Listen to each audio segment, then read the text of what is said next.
قرآن شریف کو لوگ بغیر وضو کے نہیں چھو سکتے. چھو سکتے؟ آپ چھیتے کیا؟ خیر آپ لوگ تو ادب والے، آپ کیسا چھیئیں گے؟ بازو والا، ارے بہت سمجھدار لوگ ہیں آپ لوگ. ذرا سوچو، بازو والا بغیر طہارت کے قرآن کو چھیتا نہیں چھیتا، بغیر جو ہے وضو کے قرآن شریف کو چھوتا نہیں چھیتا. ارے تو بغیر وضو کے نہ قرآن کو چھوتا ہے، نہ قرآن کو پڑھتا ہے، نہ بغیر طہارت کے قرآن کے قریب جاتا ہے. ہم نے پوچھا قرآن کو بغیر وضو کیوں نہیں پڑھتا، کیوں نہیں چھوتا، جبکہ یہ وہی قرآن ہے جو عام پیپروں کی طرح ایک پیپر پر لکھا ہوا ہے. یہ پیپر ردی ایک ہی جو ہے فیکٹری میں بنی ہے. انگلش کی کتاب چھپی تو وہ پیپر ادھر ہو گیا، قرآن چھپی تو یہ پیپر ادھر ہو گیا. انک وہی ہے جس پر انگلش کی کتابیں چھپی ہے، یہ بھی انک وہی ہے جس سے قرآن چھپی ہے. لیکن اب پیپر برابر ہے، انک برابر ہے، چھاپنے والا برابر ہے، پریس برابر ہے، مگر وہ کتاب وہ ہے جسے ردی میں ڈالا جاتا ہے، قرآن وہ ہے جسے اٹھا کے رکھا جاتا ہے. ہم نے پوچھا اس کا ادب نہیں ہے، اس کا ادب کیوں ہے؟ جواب ملا یہ خدا کا کلام ہے،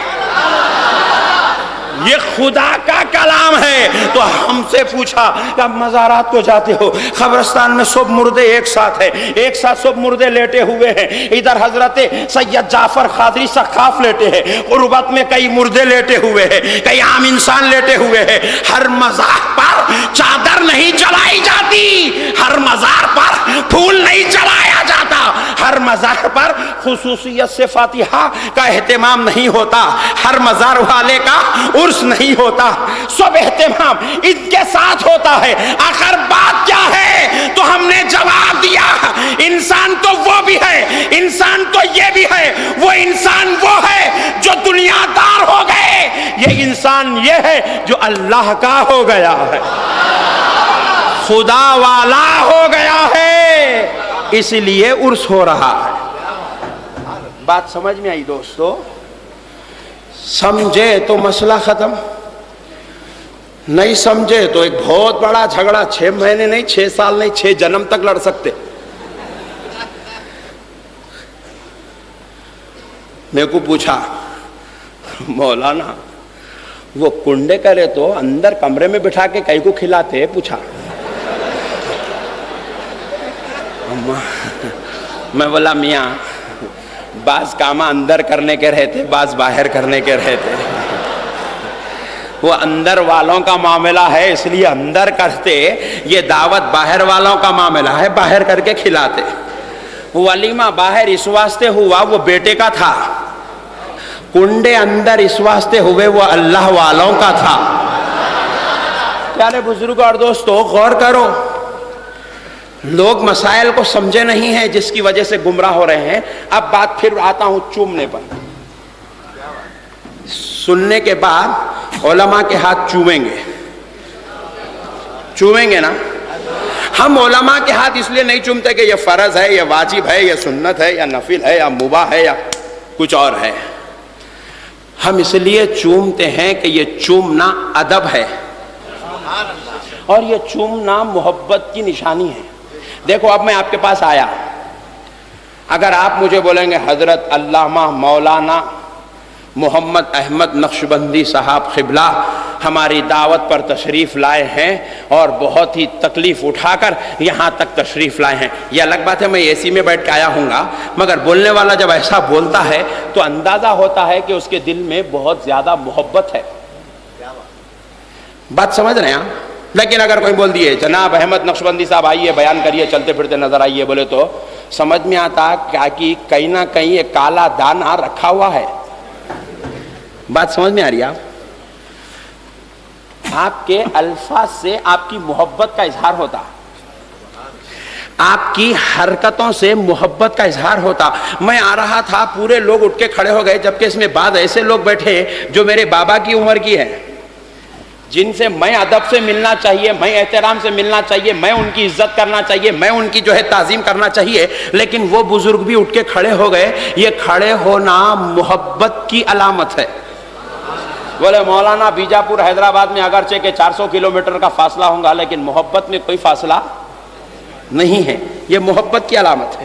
بات سمجھ میں آئی؟ پیارے بزرگوں اور دوستو، ذرا غور کرو، محبت ہوتی ہے تو کبھی الفاظ کے ذریعے ظاہر کی جاتی ہے، محبت ہوتی ہے تو کبھی حرکتوں کے ذریعے ظاہر کی جاتی ہے۔ پوائنٹ نوٹ کیا جائے۔ ایک بیٹا بولا میرے کو امی سے بہت محبت ہے، خدا کی قسم میں جتنا چاہتا ہوں بیجاپور کا کوئی نوجوان اپنی ماں کو اتنا نہیں چاہتا۔ اماں سنتے سنتے سنتے سنتے تھک گئے، رمضان کی عید آئی، ساڑی چنے لایا، پھر عیدگاہ میں ٹھہر کے بول رہا میں اپنی ماں سے بے انتہا محبت کرتا ہوں۔ بات سمجھ میں آئی؟ مگر اتنا خطرناک تھا انہیں بیوی کو لایا۔ اماں عید کی نماز کو آیا اور سلام کرا، اماں جان سے ملا تو اماں جان پوچھے بیٹے تو زندگی بھر پکارتا رہا میرے سے محبت کرتا محبت کرتا محبت کرتا محبت کرتا، پھر بیٹے تو میرے کو ایک ساڑی نہیں بنایا؟ کیا بات کر رہے ہیں اماں، آپ کی بہو کو بنایا نا؟ تو بولے بہو کو بنایا تو کیا ہوتا، میری محبت کا حق ادا ہو جاتا۔ بہو کو ساڑی بنایا تو یہ اس سے محبت ہے، میرے کو بنانا میرے سے محبت کی علامت ہے۔ جب تک زبان سے بولتا رہا لوگ یقین کرتے رہے، جب نبھانے کا وقت آ گیا مکر گیا، بولیں گے بہت زیادہ جھوٹا ہے، جھوٹے دعوے کرتا ہے، حقیقی محبت ماں سے نہیں کرتا۔ آجی کیا پتہ چلا، یہاں ساڑی بنانا اپنی ماں سے محبت کرنے کی علامت ہے۔ یہ حرکت بتا رہی ہے بیٹا اپنے ماں سے محبت کرتا ہے، ماں بیمار ہو جائے دواخانہ لے چلے جانا اس بات کی دلیل ہے بیٹا اپنی ماں سے محبت کرتا ہے۔ ماں کو تکلیف ہو بازو بیٹھ کر اس کے قدموں کو دبانا حرکت ہے، مگر یہ حرکت اس بات کی دلیل ہے کہ ایک بیٹا اپنی ماں سے محبت کرتا ہے۔ اسی لیے علماء اہل سنت نے ڈیسائیڈ کیا، مسجد کے امام صاحب کے پیچھے نماز تو پڑھ رہے ہو، عالموں کا بیان تو سن رہے ہو، اللہ والوں سے فیضیاب تو ہو رہے ہو، اب کیا کریں؟ محبت کا اظہار کرنا ہے، کیسا کریں؟ جواب ملا جب ان سے مصافحہ کر لو تو ان اللہ والوں کے ہاتھوں کو چوم لو۔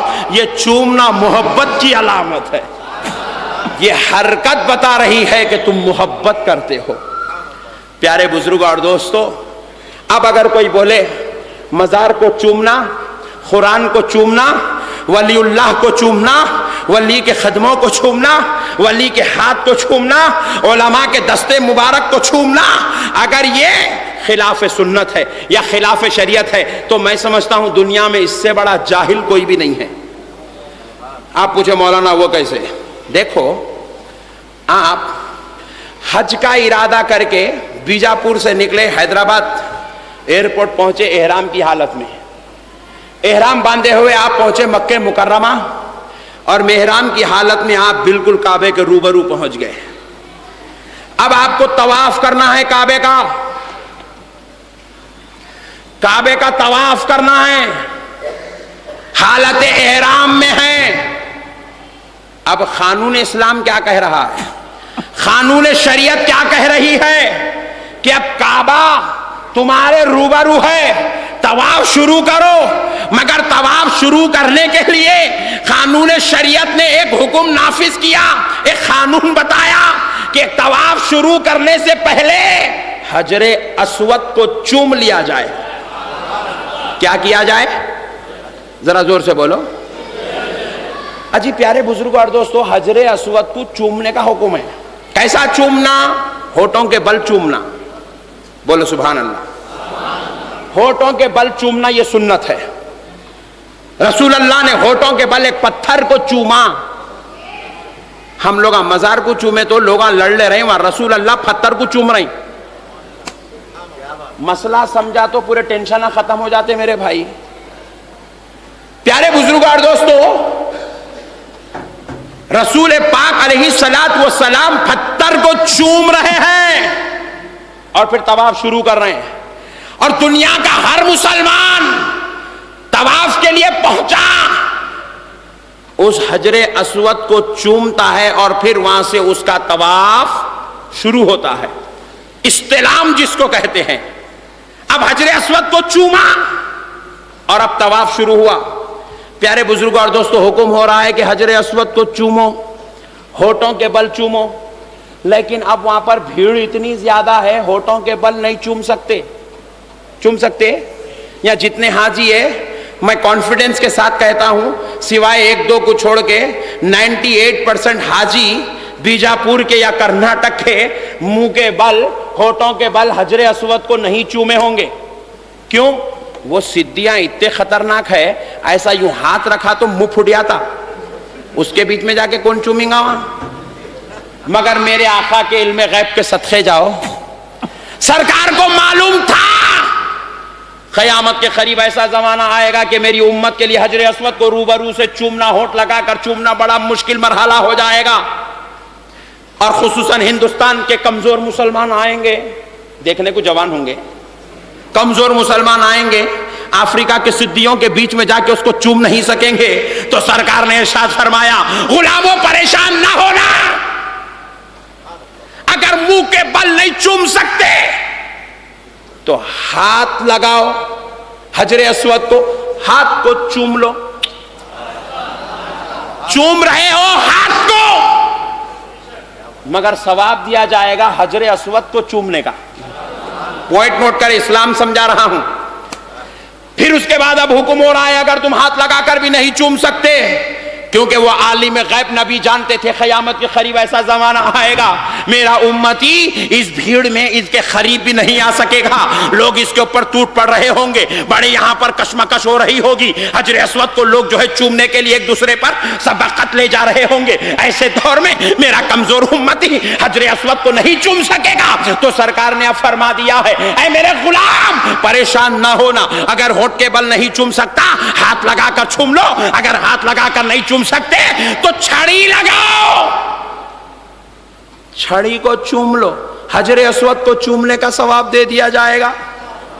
یہ قانون شریعت ہے, یہ صرف اہل سنت کا مسئلہ نہیں ہے. بازو والوں سے بھی کل صبح جا کے پوچھو, انہوں بھی یہی حج کے مسئلے بیان کر رہے ہیں. اب پھر چوتھا مسئلہ سنو, رسول اللہ ارشاد فرما رہے ہیں اگر چھڑی لگا کر بھی نہیں چوم سکتے ہیں تو پھر آؤ, اب کیا کرو, جہاں جگہ مل گئی وہاں کھڑے ہو جاؤ. حجر اسود اتنی دور ہے, تم اتنی دور ہو, دونوں کے بیچ میں 200 قدم کا فاصلہ ہے, یہاں کھڑے ہو جاؤ اور ہاتھ اٹھاؤ اور یہ تصور کرو کہ تم حجر اسود کو چھو رہے ہو. یہ چھونے کا تصور کر کے ہاتھوں کو چوم لو, حجر اسود کو چومنے کا ثواب دے دیا جائے گا.